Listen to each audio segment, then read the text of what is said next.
Welcome back to WWH. My name is Andrew Dreamer, and on this episode of Ringside Review, we're stepping into the squared circle to take a look at The Collector, released in 2009.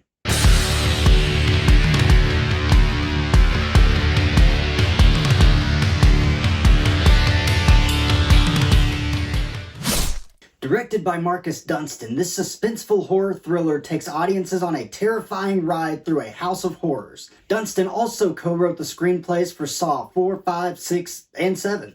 With its gripping plot, intense performances, and chilling atmosphere, The Collector has become a cult classic among horror fans, including me. And those of us that are fans are eagerly awaiting more news on the third entry in this series. Production was halted in 2021 after producers lost interest, but as of 2022, Dunstan is still looking to get this film made, and I really hope he does. But let's get back to the OG for now. This film follows an ex-con's attempt to rob a wealthy family, only to find himself trapped in a house rigged with deadly traps set by a sadistic killer. You can definitely see elements of Saw in this film, especially in the methodology of the killer. But I think it's time to work our way out of those traps and head down to the ring to get this show underway. The film opens as Larry and Gina Wharton arrive home where they're greeted by the sight of a large trunk in an upstairs room. What? Their initial curiosity turns to horror as they open the trunk and discover its disturbing contents. Before they can fully process what they found, they're suddenly attacked by an unseen assailant. Later, Arkin O'Brien, a former convict, works as a handyman for the Chase family. After his shift ends, he meets his wife, who reveals that her debt to a loan shark is due by midnight. What is this? You promised you'd get it by tonight. I am. Worried for their safety, Arkin devises a plan to protect his wife and daughter by stealing a valuable ruby from the Chase home. As Arkin is in the midst of executing his plan, Michael, the patriarch of the Chase family, unexpectedly emerges, visibly injured.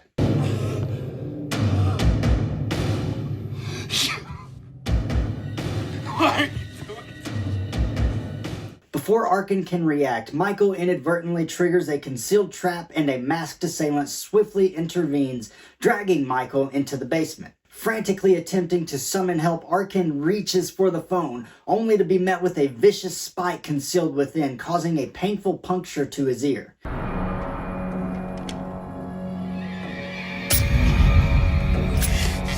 Panic sets in as Arkin realizes the extent of the danger they're in. Adding to the sense of entrapment, he discovers that the windows have been barricaded and booby-trapped with razor-lined boards, rendering any hope of escape futile. By the way, don't miss a single bone-crushing upload. Hit that subscribe button, unleash the horrors, and become a member of the WWH Universe. We're not just wrestling with horror. We're delivering it to your screen every week. Seeking refuge in the basement, Arkin is met by Michael, who urgently reveals that not only has Victoria fallen into the clutches of their captors, but also that their older daughter, Jill, is currently out of reach. Where's Jill and Hannah? Jill left before we got here. And Hannah, is she in here? I don't know. However, there's a glimmer of hope as Michael discloses that their younger daughter, Hannah, is concealed somewhere within the house. In a bid to arm Arkin against the imminent threat, Michael imparts the combination to the safe containing a firearm. Arkin swiftly retrieves the gun, though his heart sinks as he discovers it lacks the necessary bullets for protection. Despite the setback, he doesn't falter in his determination, seizing the opportunity to pocket the valuable ruby, a desperate measure to safeguard his family's future amidst the chaos.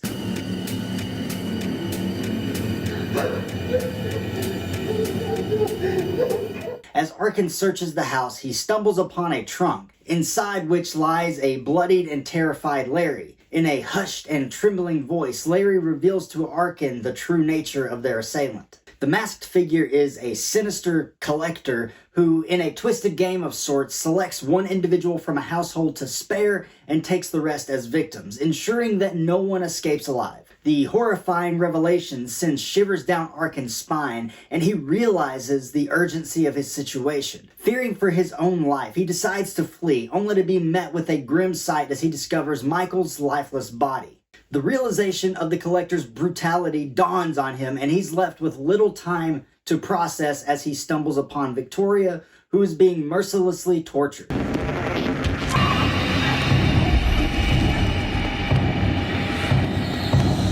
In a desperate attempt to save her, Arkin intervenes, but the Collector, unfazed by his efforts, snuffs out Victoria's life before his very eyes, leaving Arkin to grapple with the grim reality of the situation.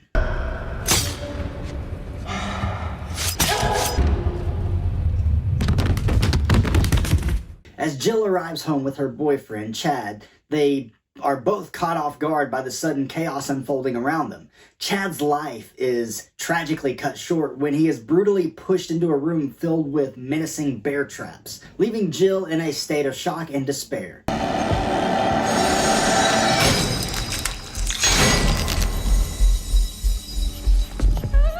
Despite the harrowing circumstances, though, Jill manages to summon the courage to make one frantic call to 911, hoping for just a little glimmer of hope amidst all of the darkness that has enveloped their home. However, her efforts are futile as she too becomes a target, being swiftly captured by their relentless tormentor. Arkin, driven by a desperate sense of responsibility, musters all of his strength and determination to free Jill from the clutches of their captor. Yet, just as hope seems to flicker, tragedy strikes once more as Jill falls victim to a treacherous trap. Her life extinguished in an instant.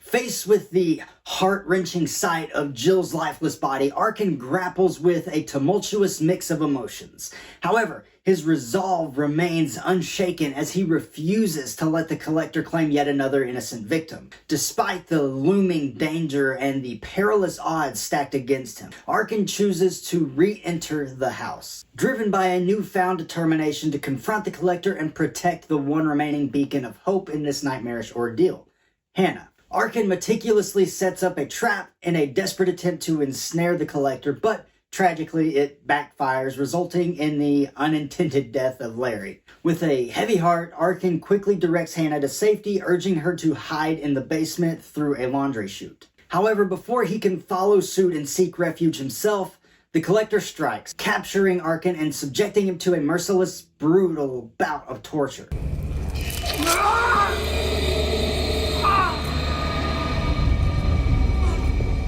As the police officer arrives in response to Jill's frantic 911 call, he is unexpectedly attacked and killed by the Collector's ferocious dog, further escalating the nightmarish ordeal. Meanwhile, Arkin manages to break free from the Collector's clutches and makes a horrifying discovery in the basement: the lifeless body of Victoria and a cache of armed explosives. Determined to turn the tables on their tormentor, Arkin confronts and defeats the Collector's vicious dog before ingeniously ensnaring the Collector in one of his own traps. With the immediate threat neutralized, Arkin seizes the opportunity to make a daring escape, taking Hannah with him to safety.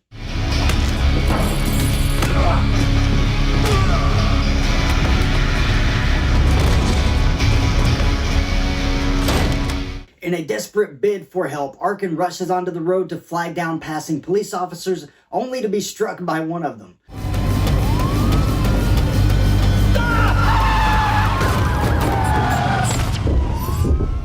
As he lies injured and disoriented, he catches a glimpse of Hannah being escorted away by the police. Summoning his last reserves of strength, Arkin manages to convey crucial information to the officers: the true identity of their assailant, the Collector, who had been posing as an exterminator at the Chase house. This guy, exterminator, he was the same guy working earlier in the day, right? You saw his face? Yeah, I saw him.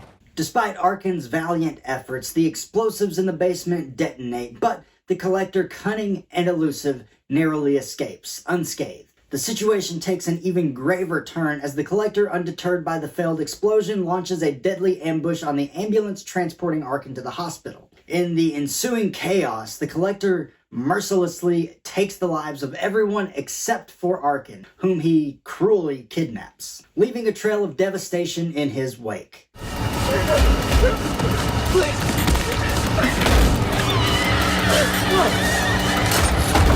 Please. In a post-credits scene, the Collector watches film slides on the trunk containing Arkin, who defiantly threatens to kill him.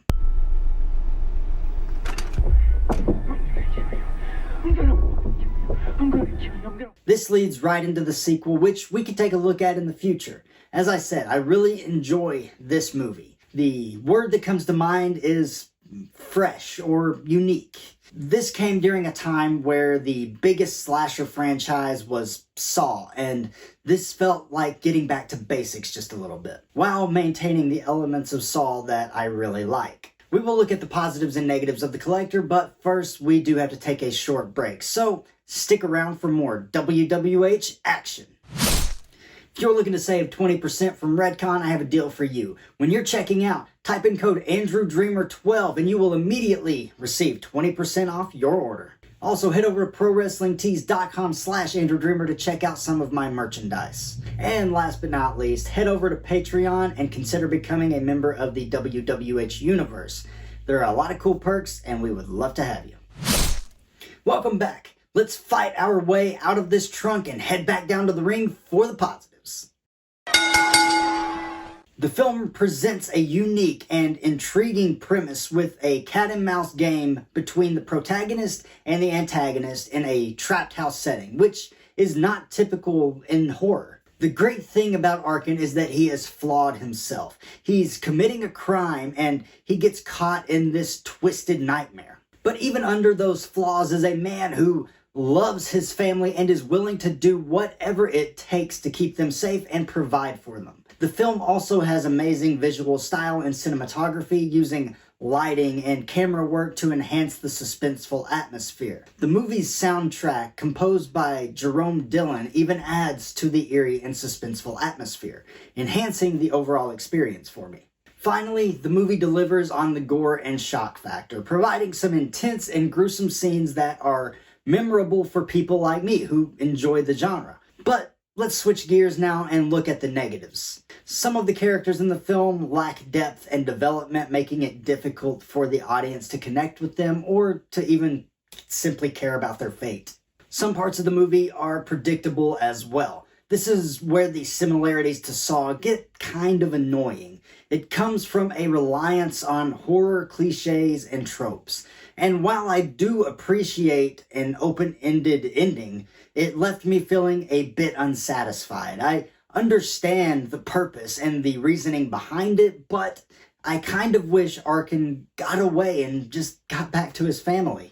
But that is going to wrap up this episode of Ringside Review. Let me know down in the comments what you think about the Collector. Also, let me know if you want to see me cover the sequel. Like the video, share the video, and subscribe to the channel. We have a lot more coming your way soon.